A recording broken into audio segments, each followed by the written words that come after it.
الحمدللہ الحمدللہ۔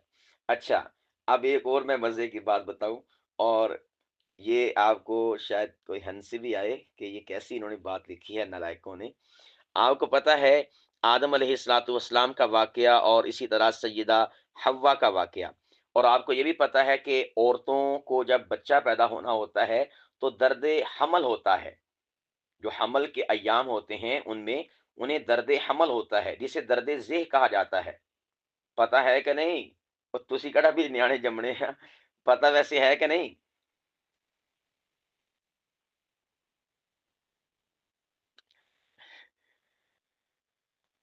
ہاں، بڑی تکلیف ہوتی ہے، بڑا دکھ ہوتا ہے، درد ہوتا ہے، بہت عجیب مرحلہ ہوتا ہے، اور ہر عورت کو اس مرحلے سے گزرنا ہوتا ہے۔ تو یقین جانے، اللہ اکبر کبیرہ، آئے ہائے، اس موقع پر ویسے شوہر کو پاس ہونا چاہیے اپنی وائف کے، جب آخری وقت آتا ہے نا بچے کی پیدائش کا، یقین جانے اتنا ڈینجرس وقت ہوتا ہے، آپ اور میں سوچ بھی نہیں سکتے، تصور بھی نہیں کر سکتے۔ جسم میں اتنی دردیں ہوتی ہیں اور شدید قسم کی دردیں ہوتی ہیں، حتیٰ کہ دردیں لگوانی پڑتی ہیں مختلف قسم کی ڈرپس کے ذریعے سے، ٹیکوں کے ذریعے سے، آلات کے ذریعے سے، بچے کی پیدائش تک کہ بچہ پیدا ہو۔ یہ جن کی شادیاں ہیں انہیں تو پتہ ہے، جو غیر شادی شدہ ہیں ان کو میں بتا رہا ہوں، تو باقی تم اپنی زندگی میں نظارہ اس کا کاری لوگے۔ تو خیر اس وقت عورت بڑی قابل رحم ہوتی ہے، اور دلاسوں کی ضرورت ہوتی ہے، تسلی کی ضرورت ہوتی ہے۔ اللہ سبحانہ و تعالیٰ ان کی ان معاملات کو آسان فرمائے۔ تو یہ بائبل کہتی ہے کہ عورت کو درد ذہ کیوں ہوتا ہے، درد حمل کیوں ہوتا ہے؟ کہتی ہے کہ چونکہ حوا نے حضرت آدم علیہ السلام سے سرکشی کی کہ انہیں ورغلایا اس شجر ممنوعہ کو کھانے کے حوالے سے، جس کو اللہ پاک کی ذات نے منع فرمایا تھا نا کہ اے آدم جنت میں رہ، اور اس شجر کے پاس آپ نے نہیں آنا، لیکن اس عورت نے یعنی حوا نے آدم علیہ السلام کو اس بات پر مجبور کیا کہ آپ وہ پھل کھاؤ، تو آدم نے کھا لیا، اس بنا پر وہ جنت سے نکلے۔ تو بائبل کہتی ہے، یہ جو میں نے آپ کے سامنے حوالہ پیش کیا، آپ نے غالباً ری ایکٹ کر لیا ہوگا، ہاں۔ اب دیکھیں کیا لکھا ہوا ہے، لکھا ہے پھر اس نے عورت سے کہا، آپ اس حوالے پر فوکس کریں، اس کو دیکھیں۔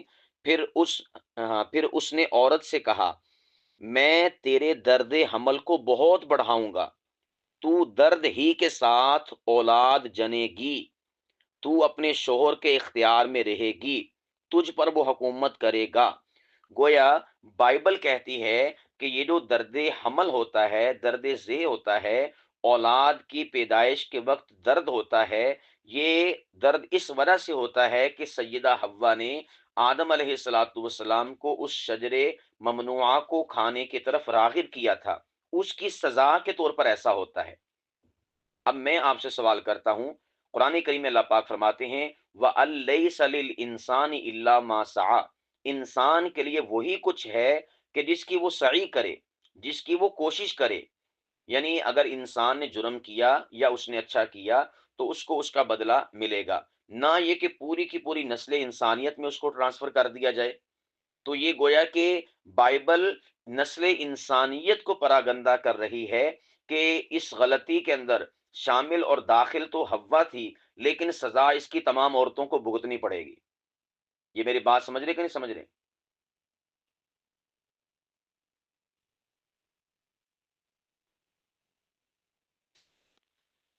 جی میں جی میں آتا ہوں سوال کی طرف، میں پہلے نا یہ تھوڑا سا بات کو کمپلیٹ کر لوں۔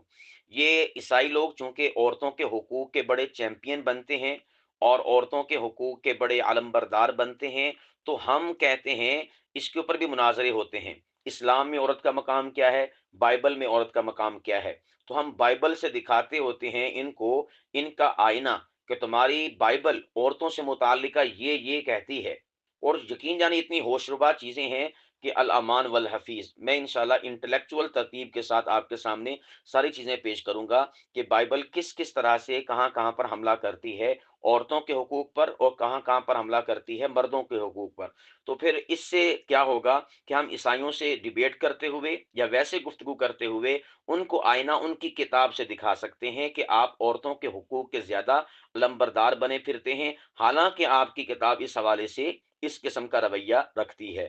تو یہاں پر سیدہ حوا کے ایک گناہ کی وجہ سے آگے پوری کی پوری جو نسل عورت ہے اس کو اس درد ذہ کے اندر مبتلا کر دیا گیا۔ ہم ان سے پوچھتے ہیں کہ آپ کی کتاب یہ عورتوں سے متعلقہ ریمارکس دے رہی ہے، کیا عورتیں اسی شے کا سیدہ حوا کی جو غلطی ہے اس کا خمیازہ بھگت رہی ہیں؟ یہ کیوں ان کے ساتھ ایسا کیا گیا؟ تو یہاں پر وہ انگشت بدنداں ہو جاتے ہیں، خاموش ہو جاتے ہیں کہ ہم اس کا جواب کیا دیں۔ جی اب سوال کریں آپ۔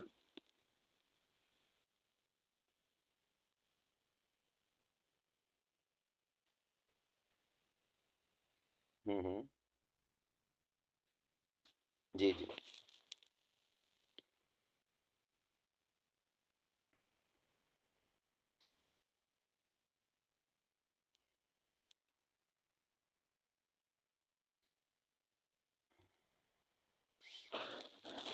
صحیح ہے۔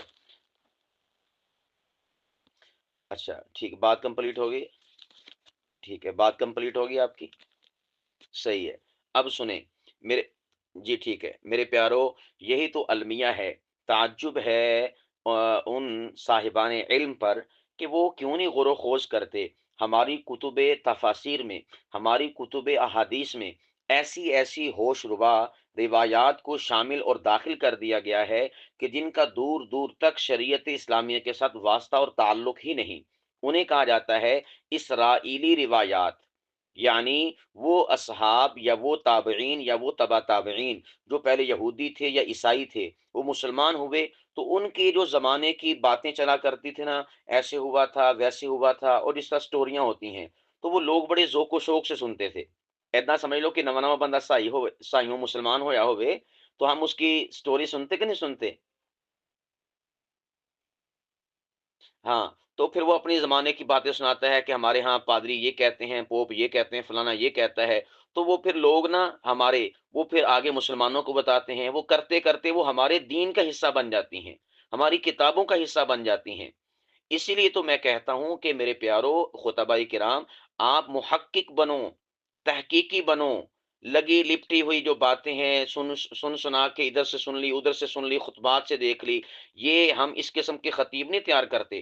ہم کہتے ہیں فقہ خطیب ہونے چاہیے، مستند ہونے چاہیے، استنادی حیثیت سے وہ بالکل کما حق ہو اپنا حق ادا کرنے والے ہونے چاہیے۔ ان کی باتوں میں کسی قسم کا سقم نہیں ہونا چاہیے، کسی قسم کا عیب نہیں ہونا چاہیے، کسی قسم کی کمی نہیں ہونی چاہیے، کسی قسم کی کجی نہیں ہونی چاہیے، کسی قسم کی ویکنس اور کمزوری کا شکار ان کا مواد نہیں ہونا چاہیے۔ بالکل ثقافت کے ساتھ اور استناد کے ساتھ مواد پیش کرنا چاہیے، حوالے اور ریفرنس کے ساتھ مواد پیش کرنا چاہیے۔ اس لیے کہ قرآن کریم میں اللہ پاک فرماتے ہیں ایمان والا وہ ہے کہ جو زندہ رہتا ہے دلیل کے ساتھ، وہ مرتا ہے تو دلیل کے ساتھ مرتا ہے۔ قرآن پاک میں اللہ پاک فرماتے ہیں پارہ نمبر 15 میں سورۃ الاسراء کے اندر، بنی اسرائیل کے اندر فرمایا ان السمع والبصر والفؤاد، کہ بے شک سمع یعنی انسان کی سماعت اور بصارت اور انسان کا دل، فرمایا کہ یہ ہم نے آپ کو عطا کیے۔ آگے اللہ پاک فرماتے ہیں کہ ان میں سے ہر ایک سے سوال کیا جائے گا، یعنی مسلمان جو ہے وہ بنا دلیل اور بنا تحقیق کے کوئی بات نہیں کرتا۔ لیکن یہ ساری کی ساری باتیں جو ہے نا کہ وہ ایسے ہوا تھا ویسے ہوا تھا، یہ احادیث میں سے نہیں ہیں۔ اگر آپ وہاں پر حوالہ دیکھیں گے نا، آپ کو حدیث پاک کا حوالہ نہیں ملے گا، یعنی نبی پاک علیہ الصلوۃ والسلام کا فرمان نہیں ملے گا، وہ ملے گی کوئی روایت ہوگی اسرائیلی روایت۔ تو اس حوالے سے میں آپ کو ایک کتاب بھی، اس کی پکچر بھی سینڈ کر دیتا ہوں۔ تو یہ کتاب ہر ایک عالم کے پاس ہونی چاہیے، ہر ایک خطیب کے پاس ہونی چاہیے۔ اس وقت میرے ہاتھوں میں موجود ہے اور آپ تک وہ تصویر آ رہی ہے۔ اس کتاب کے اندر بڑی ماشاءاللہ یہ ہمارے بہت ہی پیارے ہیں مولانا نظام الدین، انہوں نے تحقیق کر کے تمام تر اسرائیلی روایات کی چھان پھٹک کر کے اس کتاب کے اندر ان کے اوپر حکم لگا دیے ہیں، بتا دیا ہے کہ کون کون سی اسرائیلی روایت جو ہے وہ قابل اعتبار نہیں ہے۔ جس کے پاس، جی شاباش، ری ایکٹ کیجئے گا۔ ہاں، تو جس کے پاس یہ والی کتاب ہوگی نا، تفسیروں میں اسرائیلی روایات، تو وہ اس قسم کی روایات سے، باتوں سے اپنے آپ کو بچا لے گا، محفوظ کر لے گا۔ ورنہ آپ نے لوگوں سے یہ بھی سنا ہوگا کہ نعوذ باللہ حضرت ایوب علیہ الصلوۃ والسلام کو کیڑے پڑ گئے تھے۔ یہ سنا کہ نہیں سنا؟ جب بیماری آئی ان کے اوپر۔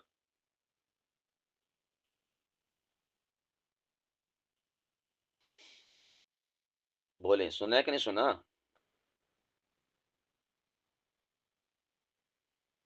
لگتا نہیں سنا۔ اچھا، غالباً آپ نے نہیں سنا ہوگا۔ ہم تو چونکہ اچھا بھی سنتے ہیں، برا بھی سنتے ہیں، تو اس لیے ہمیں پتا ہوتا ہے کہ، جی ہاں، یہ تبلیغ والے بھی اکثر سنا رہے ہوتے ہیں نا، یہ جی تفسیروں میں بھی لکھا ہوا ہے اور تبلیغیوں میں بھی لکھا ہوا ہے، یہ بالکل فضول بات ہے۔ اور یہ نبوت، جی دوبارہ سے بتائیے گا، آواز کٹ گئی تھی۔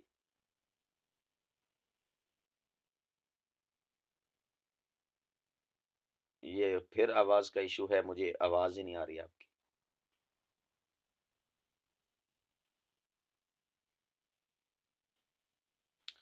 اللہ اکبر، یہ بھی کل والا پھر مسئلہ ہو گیا، آخر میں جا کے آواز، جی اب آ رہی ہے آواز۔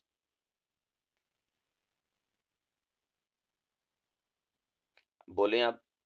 ہاں، جی جی،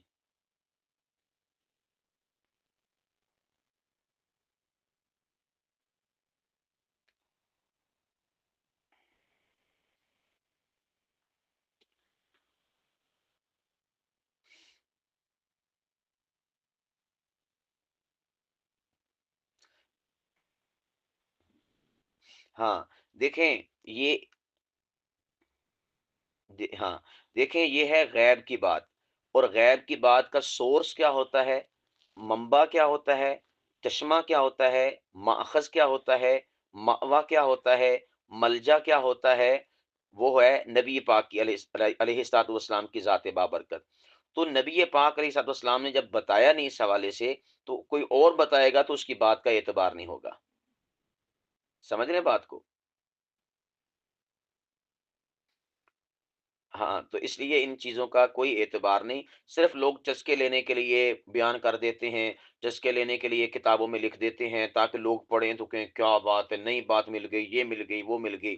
یقین جانے کہ اگر میں یہ چیزیں بیان کرنا شروع کروں نا تو آپ حیران، پریشان، شستر ہو جائیں گے، واہ واہ کیا بات ہے، کتنا علم ہے، لیکن وہ ساری کی ساری چیزیں فضول ہیں، بے حوالہ ہیں، بغیر کسی ریفرنس کے ہیں، بغیر کسی دلیل کے ہیں، نہ ان کی ثقافت ہے، نہ ان کا استناد ہے، نہ ان کی صحت ہے، کچھ بھی نہیں ہے۔ تو اس لیے ہم ایسی باتوں کو، ہاتھ تو بڑے دور کی بات ہے، ہم نگاہ بھی نہیں اٹھا کر دیکھتے۔ ہم کہتے ہیں کہ ثقہ اور صحیح دین جو ہے لوگوں کے سامنے پیش کرنا چاہیے۔ اب میں ایک اور کتاب، اب آخری ہے ہمارا کلاس کا ٹائم، تو صرف برکت کے لیے آپ کے سامنے ذکر کر دیتا ہوں کہ کون کون سی شخصیات، یعنی کن کے ذریعے سے یہ اسرائیلی روایات جو ہے وہ ہم تک پہنچی ہیں۔ تو اس کتاب میں ان جو ہے اصحاب اور تابعین کا نا ذکر کیا گیا ہے، یعنی اس میں یعنی یہ نہیں ذکر کیا گیا کہ ان کے ذریعے سے یہ اسرائیلی روایات پہنچی ہیں، انہوں نے اس میں وہ صحابہ اور وہ تابعین کہ جو اہل کتاب تھے، یعنی یہودی تھے، عیسائی تھے، بعد میں وہ مسلمان ہو گئے، ماشاءاللہ سے اس پوری کتاب میں ان کو جمع کیا ہے۔ تو پھر اگر آپ کہیں پر روایت پڑھتے ہیں، اس کتاب کو آپ دیکھ کر تعین کر سکتے ہیں کہ کون کون سی روایت کس کس نے روایت کی ہوگی، تو اس حساب سے ہم اس سے اپنا بچاؤ کر سکتے ہیں۔ اللہ اکبر، چلیں ابھی ہماری کلاس کا اختتام ہو گیا ہے، کسی بھی قسم کا آپ سوال کرنا چاہیں تو کر سکتے ہیں، اس کے بعد پھر وائنڈ اپ کرتے ہیں اور کل انشاءاللہ ملاقات کریں گے۔ جی کوئی سوال ہو کسی بھی قسم کا کر سکتے ہیں۔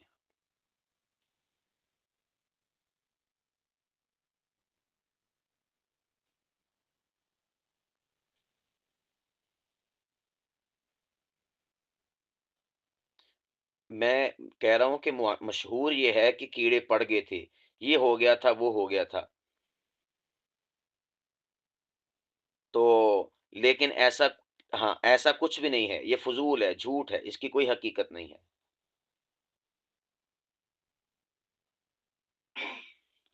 ٹھیک ہے،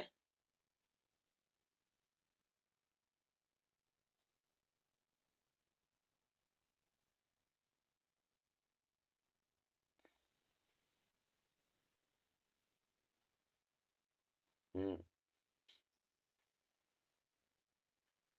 ہوں ا- اچھا اچھا اچھا، یہ تھوڑا سا یہیں پر رکیے گا، تھوڑا سا یہیں پر رکیے گا.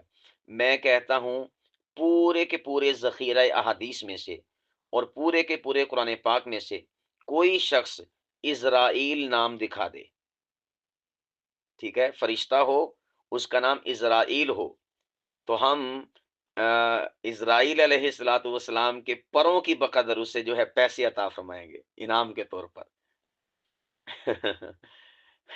اور بھائی اسرائیل علیہ الصلوۃ والسلام جو ہم کہتے ہیں نا، اسرائیل فرشتہ ہے موت کا، اسرائیل آیا اس نے روح قبض کر لی، اسرائیل اسرائیل اسرائیل کہیں پر بھی احادیث مبارکہ میں مذکور نہیں ہے. قرآن پاک میں بھی ملک الموت کا لفظ ہے اور حدیث پاک میں بھی ملک الموت کا لفظ ہے. کہیں پر بھی نبی پاک نے یا اللہ پاک نے موت کے فرشتے کے لیے اسرائیل کا لفظ نہیں استعمال کیا کہ اس کا نام اسرائیل ہے. یہ لوگوں نے اپنی طرف سے نام رکھا ہوگا اسرائیل. سمجھ آ گئی؟ ہاں، پاویں تسی شکاکیل رکھ دو، تسی پاویں اٹاکیل رکھ دو، جو دل چاہے او رکھ دو، جداں لوکاں نے رکھیا ہویا وا. اسرائیل کوئی نام نوم نہیں ہے.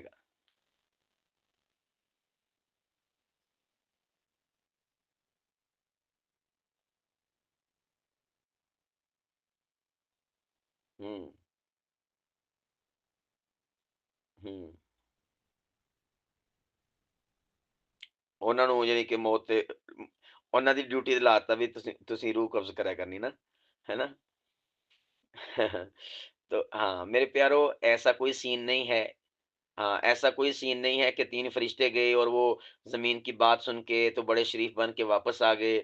بڑا ترس انہوں نے آ گیا تے اے بڑے ذرا جبرون قسم دے سگے تے انہاں دی اللہ نے ڈیوٹی لا چھڈی. ادا دا کوئی واقعہ نہیں ہے گا. ہاں یہ ہے، رسول کریم علیہ الصلوۃ والسلام نے فرمایا، صحیح مسلم کی حدیث پاک ہے کہ اللہ سبحانہ و تعالیٰ نے جب آدم علیہ الصلوۃ والسلام کو پیدا فرمانا چاہا تو روئے ارض کے تمام جو جگہیں ہیں اور جو حصے ہیں اور ایریاز ہیں وہاں کی مختلف مٹیاں اٹھائیں. یعنی فیصل آباد سے مٹی اٹھائی، حافظ آباد، جلال پور، سلطان ٹاؤن سے مٹی اٹھائی، اور پھر اسی طرح دیگر اور جگہوں سے مٹی اٹھا کر تمام مٹیوں کو جمع کر کے گوند کے حضرت آدم علیہ الصلوۃ والسلام کو پیدا فرمایا. تو حضور علیہ الصلوۃ والسلام فرماتے ہیں اسی وجہ سے تم مختلف المزاج لوگوں کو دیکھتے ہو اور اسی طرح مختلف اللون لوگوں کو دیکھتے ہو کہ رنگ بھی مختلف ہیں، مزاج بھی مختلف ہیں، طبیعتیں بھی مختلف ہیں، سرشت میں بھی فرق ہوتا ہے، فطرت میں بھی فرق ہوتا ہے. تو فرمایا کہ یہ اسی مٹی کی وجہ سے ہے جو مختلف جگہوں سے ان کی مٹیاں اٹھائی گئی تھیں ایک آدم کو بنانے کے لیے. یہ حدیث پاک تو ہے، لیکن وہ جو ما قبل میں آپ نے ذکر کیا ہے ایسی کوئی بھی بات نہیں ہے. یہ گپ ہے، گپ. سمجھ آ گئی؟ چلیں اللہ تعالیٰ.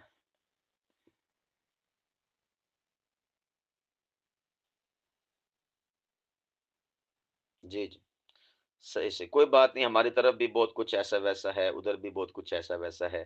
مل کے ہم صفائی کریں گے انشاءاللہ. جو غلط ہے اس کو چھوڑیں گے، اپنا ہو یا کسی کا. جو صحیح ہے اس کو لیں گے، اپنا ہو یا کسی کا. چلیں ٹھیک ہے جی، کل انشاءاللہ ملاقات ہوگی. اللہ حافظ.